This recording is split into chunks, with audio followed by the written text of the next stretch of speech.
Dear friends, happy to meet you once again through this video. In this YouTube series of foreign travelers to Tamil land, we will know what Chinese explorer and army general Yang Ting-pi did during his expeditions in late 13th century. This information is collected from the notes on the relations and trade of China with the Eastern Archipelago and the coast of the Indian Ocean during the 14th century, Part 1, authored by W. Rockhill and published by T'oung Pao in 1914. I'll first introduce about Yang Ting-pi and then his few expeditions to South India in this video. When in 1276 the Mongol army first crossed the Yangtze and began the conquest of southern China, Manguthai, a Mongol of the Tatayar tribe and one of the ablest of Kublai's generals, was made Governor General of the Yangtze, and shortly after the capture of Hangzhou, another general of high reputation, the Chalar Mongol Sotu, was appointed governor of Fumin province and entrusted with military operations in that region and along the seacoast. It was also in the early part of 1278 that Sotu captured the city of Chow Chow after a hard siege, in which operation he was greatly assisted by one of his general officers by name Yang Ting-pi, who had already distinguished himself in the preceding year at the capture of Qianning in Fujian.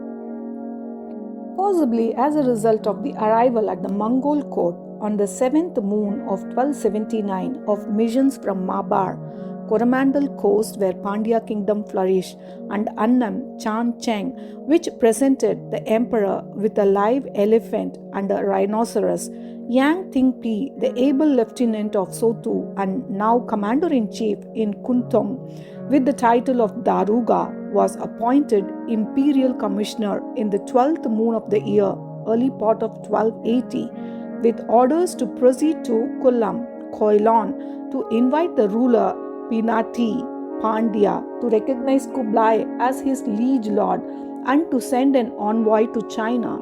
This he promised to do.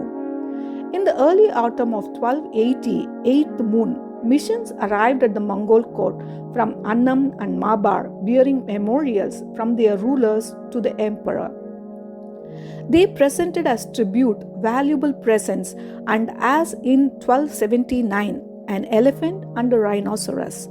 This mission had been sent spontaneously by the legitimate sovereign of Mabar and before the arrival of Yang Ting-pi, the king being most anxious to secure, by recognition of Chinese suzerainty, the protection of the Mongols against his domestic foes who were depriving him of all his power. Its leader was named Jamaluddin. Hardly had Yang Ting-pi returned from this mission when he was ordered to proceed again to Kollam and the adjacent countries. I will stop here. I will tell you how Mayandi requested for help from the Chinese emperor to usurp the then king Sundar Panditeva. We'll meet you soon with another video about Yang Ting-pi expeditions to South India. Until then, thanks with wishes.